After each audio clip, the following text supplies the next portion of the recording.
everybody, welcome to Disastrously Domestic. I'm Jessica, also known as Sugar Sticks on Ravelry, and you can find me on Instagram as DreadyJezzy. And yeah, I have a Facebook group too, if you want to check it out, Disastrously Domestic. I'm here in my stairwell because I can't find a decent place to record. Last few episodes I had my red wall behind me, and the lighting's not great there, and there's also a big old hole in the wall, which, as I was rewatching episodes, I was like, that's so unappealing, nobody wants to see that. So I tried about 50 places, and this is where I ended up. Lovely, right? I wish I had some pretty shit in the background, but I don't. I do have a Heidi dog next to me, but she can't be bothered to sit up. Get up! Come here. Maybe she'll get up. Look at this lazy dog. This is my Heidi bear. What's up? Nope. Nope.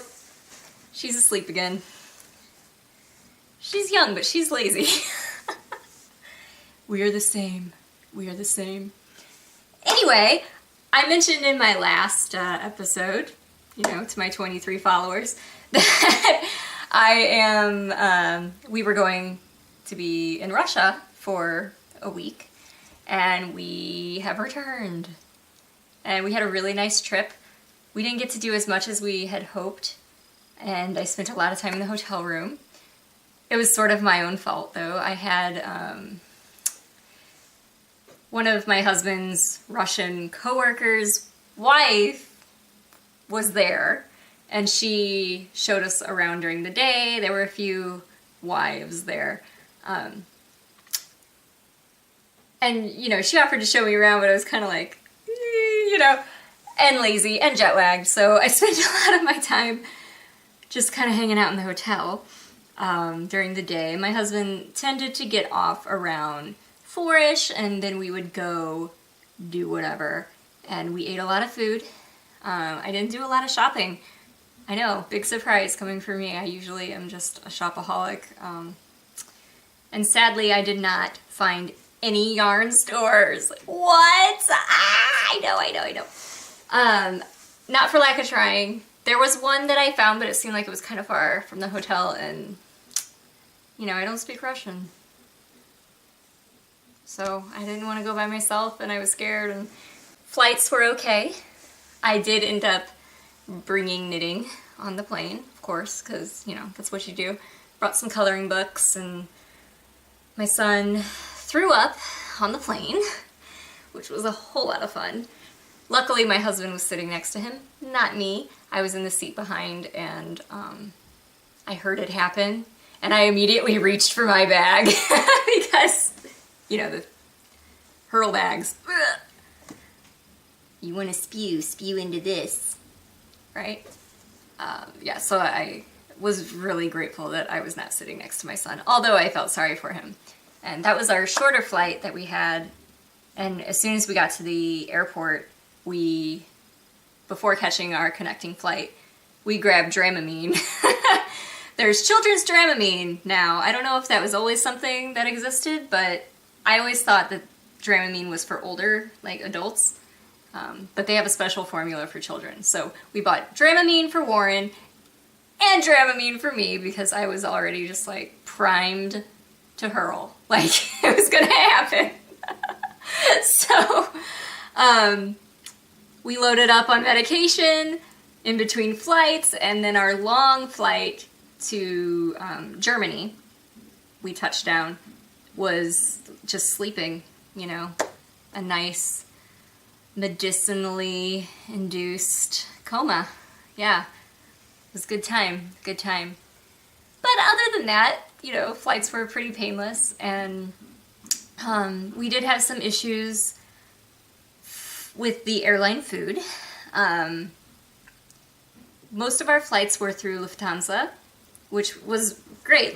Service was great, everything was great. The food itself was fine. They just didn't have a whole lot of knowledge or sensitivity regarding food allergies. So I know the rest of the world tends to think that Americans are big old babies, but food allergies are a real thing. And yes, we have more of them here because our lives are shitty and we eat shitty food. I shouldn't say our lives are shitty. Our lives are not shitty, but we have environmental factors in play in the States that aren't in play in Europe, and our children are suffering for it. That's what I believe. But my son does have severe peanut and tree nut allergies, which, of course, traveling to a foreign country without, knowledge of the language, knowledge of, social shit, was kind of nerve-wracking, but they were understanding. They just were kind of like, I don't know.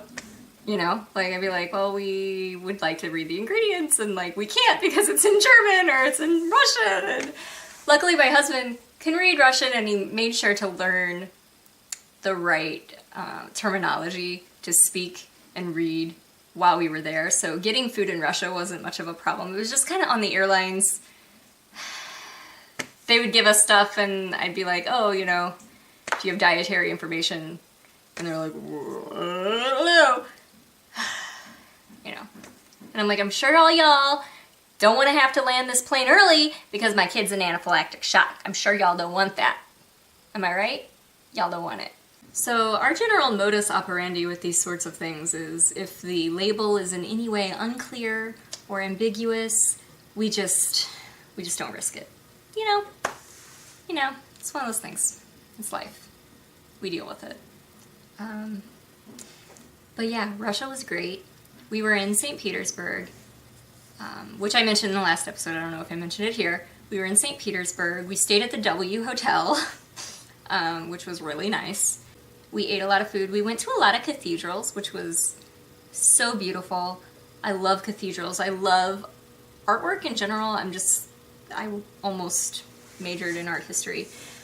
So it was really fascinating for me to see the insides of these cathedrals where they had artwork all the way up onto the ceilings, and we were in one particular cathedral, the stereotypical onion dome, colorful, I think it was called Church of Our Savior on Blood or something. It had a weird name. And it was so amazing. It had these mosaics inside, floor to ceiling, mosaic. Each little tile was just like a centimeter, and they were so detailed and beautiful and just wow. And blue. It just felt, you walked in, it was so blue and serene, this sea foamy, blue, turquoisey, just beautiful. And I loved it. There were it was just different. We ate a lot of food, like I said. One of my favorite things that I had was pickled mushrooms. I love anything pickled. One of my favorite foods is pickled okra. So I was like, pickled mushrooms, ooh, I'll try that. And it was so good. It tasted so different from what I expected. I thought it would be kind of nutty, rich, like mushrooms. But it actually was really light and kind of almost floral flavored. I don't know. It was really good. We got that at a Georgian restaurant. And yeah, it was just a good time. I didn't get as many souvenirs as I had hoped to get, but I did find, a few things for people. So yeah, and then we got back on Friday and basically went to sleep until the next day. And that Saturday was the Washington State Caucus, and it was my first ever caucus. I've never done it, didn't know what to expect, and it went pretty well. And, I'm pleased with the results. And our results were pretty much like the rest of Washington, I think. So you can ascertain what I mean by that by looking it up somewhere. Because this is not a political podcast, and I don't intend to turn it into one. Because you know what? I like to keep my friends. And my family. Love you. I'm a hippie, though. I mean, come on, right? So, y'all know who I'm voting for. Anyway, it was a lot of fun. It was kind of cool because it was in my son's school, and so he was kind of excited. We dragged him along. He was excited to see all these people in his library, and you know, we divided up by precinct, and so we met a few neighbors, and a few of them were from Chicago originally, much like we are, and that was pretty cool. I've never seen them around before. Don't know if we'll say hi ever again, but they seemed like good people. And then after that, we went home, and we attended an anime convention. And we meaning my husband and I, did dress up in costume, and I will show a few pictures of that here because it was epic!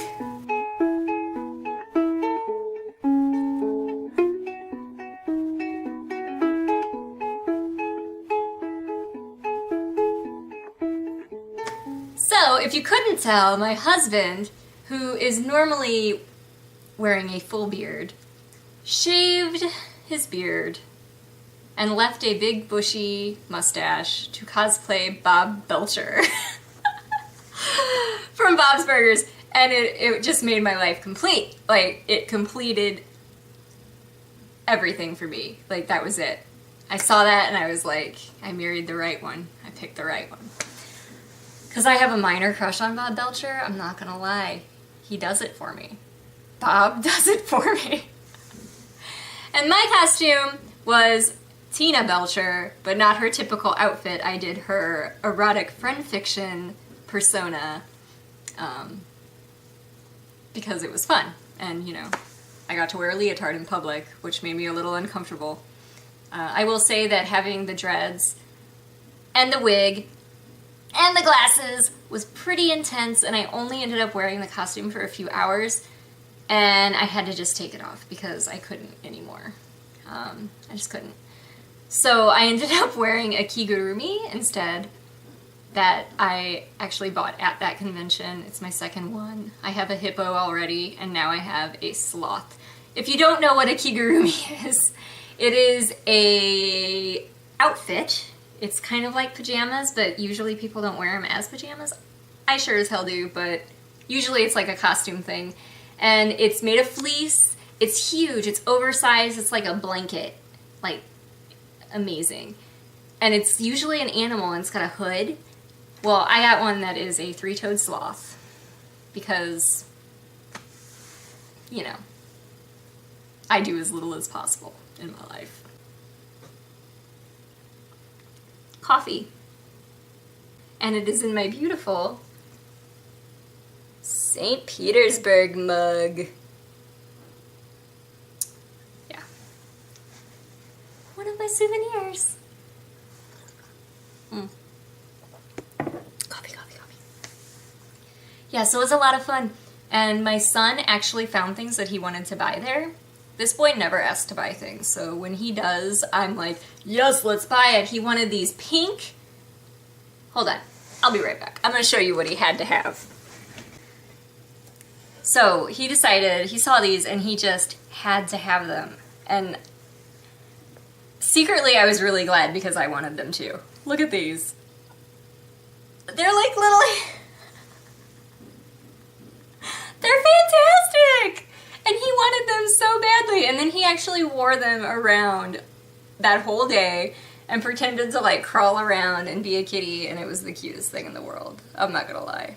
I was so excited. I tried to get him to get like kitty ears and stuff too, but he doesn't do that. You know. But it was still cute. So yeah, anime conventions are so fun. If you ever get a chance to go to one, you should. If you don't like anime, you should. Because anime is awesome. And yeah, so we were super tired though, and it was really hard to get into the spirit of things being so tired. So jet lagged. And poor Warren had the worst of the jet lag, and then he had to go back to school on Monday. And I feel so bad for him, but you know, such is life. Whatever. He'll live, he's 5. They're resilient. Anyway, so that's enough about all that stuff going on, things I did. Is that enough? I don't know. one more thing happened that was pretty exciting. I actually won something. I won something.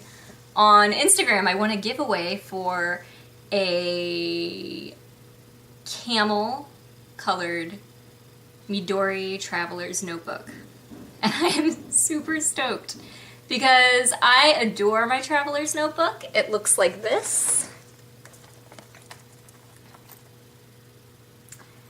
And this has been my wallet and my journal, and I love it. And I'm really excited to get a new one because this one, I have a journal, I have a little sketchbook, and my money, and some pictures and stuff like that. But my second one that I'm going to be receiving is a limited edition. I'm going to be one of the first people in the US to have it, which, you know, makes me feel like I'm cool or something. We all know I'm not cool, but it makes me feel like maybe I am. And I'm going to use it mostly for writing, non-journal type writing, because I do write poetry and prose on occasion. You know, I hesitate to call myself a writer anymore because it's been a really long time. But it is where my heart is, and I really do want to get back into it. It's just, you know, it's rough. And when you have issues with, like, anxiety and depression, sometimes the things you love almost make it worse. And I get really anxious when I sit down and try to write. So I don't know. Happy things, happy thoughts. So anyway, let's move to knitting because that's what this is supposed to be about, right? Right? I am wearing an FO. I showed this to you guys last episode, and it was almost finished. This is my Heather Hoodie Vest by Debbie O'Neill. And I have it a little bit unbuttoned just because I like the way that looks. Has a cute cable pattern. I did not do a hood, I did just a collar. I thought I wouldn't have enough yarn for a hood, but when I finished, I realized that I probably did have enough. I found super cute buttons. I'm actually going to take this off because it doesn't really match my outfit at all, and I only had it on to show.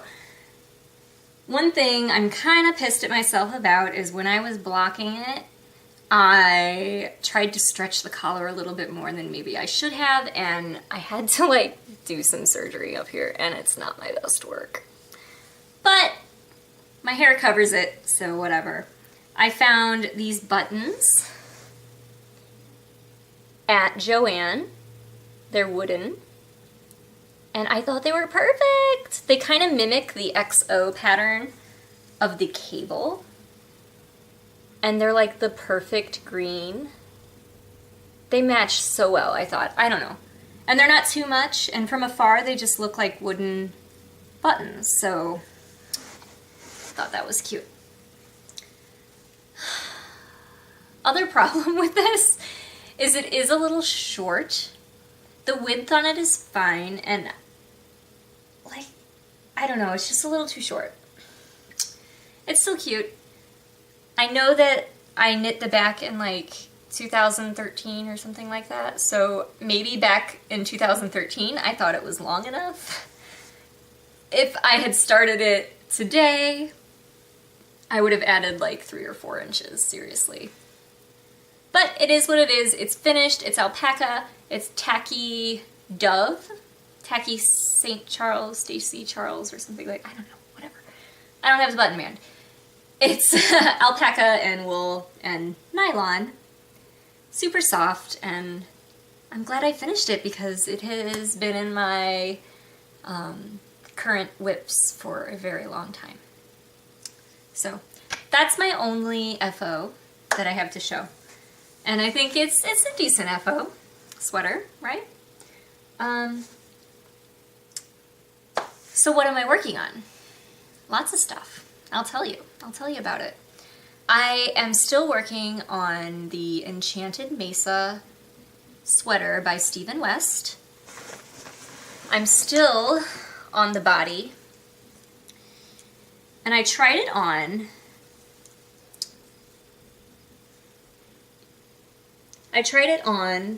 And it just barely hits my hip bone. So I need a few more inches before I'm going to be happy with it. But it's at the point in the pattern, it said to knit 11 inches here under the arm. And it's to that point, but since I modified mine so my swoops are going different ways, that changed where the armhole sits. So I'm just gonna have to figure out how long I need to knit the body. And I think I'm gonna take it to, right now it's at around 12 inches. I think I'm gonna take the body to about 15 or 16. And then I'm gonna start the next part, like the bottom of the sweater.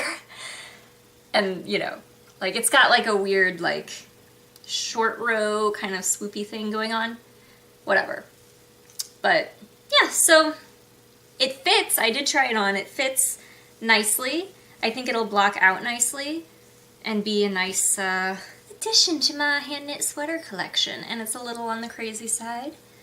And these are not colors that I typically use, but I like them.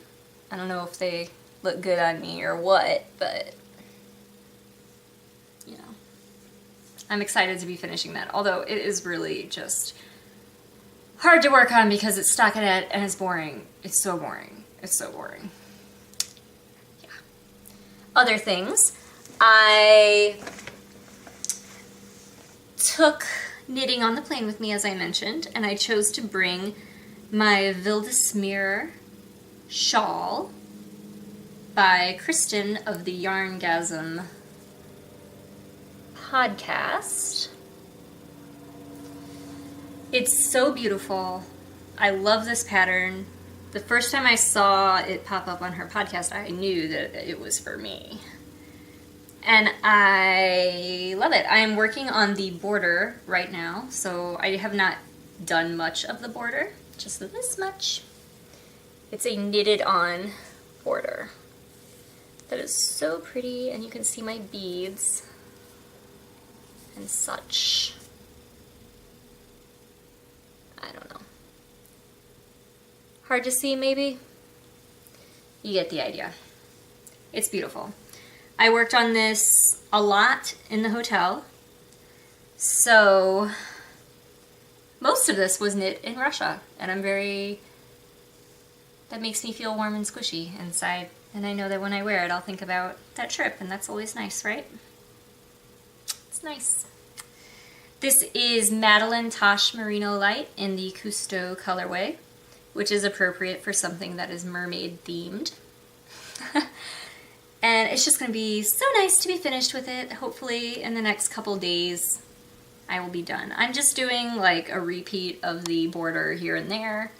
I haven't really been sitting and devoting myself to it, mostly because I've been trying so hard to finish the body on my Enchanted Mesa. But yeah, so I am still going on that, and that's probably the thing I've made the most progress on. Other things, I decided that I wanted to knit a pair of fingerless mitts out of some Sweet Georgia DK that I had in my stash, and I found an awesome pattern that appealed to my sensibilities by Wonderlanding on Ravelry. They're called the Nara fingerless mitts, and I knit this one in seriously like a day.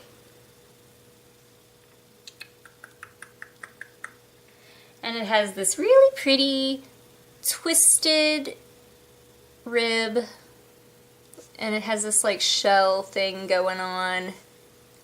Very nice. I love them. And my mom saw them and decided that she wanted a pair too. And I think she wants them in the same color. So I agreed that I would make her a pair because this did not take very long at all. And, you know, we're cold people. I should spread the love. But yeah, I have a lot left. I'm gonna have a lot left over when all is said and done. One more thing. I started a sockhead hat. I have knit the sockhead hat before. But this one I am knitting in yarn that I showed y'all last week. Not last week, last episode. This Monostel Uruguay Alegria in whatever this colorway is called. I don't know. 90s threw up. I don't know. That's not the title, but that's what I'm calling it. So this is my sockhead hat. I have changed it. I'm doing this very similarly to a sockhead hat that I made in the past, where I did a narrow brim instead of like the 4 inches or 6 inches they have you like roll it up. I'm not doing that. And then I switched up a needle size for the top part of the hat, and I'm actually using the eyelet pattern from the Wildesmeer shawl, but in this variegated yarn, it makes such a cool, like, texture. I don't know, I just really am glad I chose to mix it up a little bit, because look at that, like, doesn't that look cool? I don't know. I'm excited about it. And this is a very bright hat. You know. Matches my personality. I swear, I'm either like dark as night or I'm bubbly as hell. Like there's no middle ground to my personality. I'm either just like depressed as can be, or I'm just like, what? Life is good! And I try to record when I'm like in life is good mode. So, please don't think I'm this chipper all the time. Because I'm a Scorpio. We be dark sometimes. Alright. So yeah, and this yarn is really super soft and I love it and I'm so excited and I can't wait to wear it. Oh my god, oh my god, oh my god, and I'm done. So, that's about it. I don't have any new yarn or new nitty goodies to show. I wish I did. I wish I had Russian goodies to show, but I don't have any because I didn't find any yarn stores or anything in Russia. I don't know. Next trip, maybe. Next trip. So, I hope you enjoyed this. I hope you liked seeing, you know, what I'm working on. So if you enjoyed this, please subscribe so that I know to keep going, because I really just like, I feel weird. Oh, poor me, right? Poor me. Yeah, and if you want to get in touch with me, again, I'm Sugar Sticks on Ravelry. I am Dreddy Jezzy on Instagram, and I have a Facebook group for Disastrously Domestic. I have a Ravelry group for Disastrously Domestic, and I don't really do much with those. But I do overshare on Instagram, so if you want to see what I'm up to, more up to date, if you'd like to see pictures from my trip to St. Petersburg, you can hop on Instagram. And yeah, oh actually, no, never mind. That's all. Bye.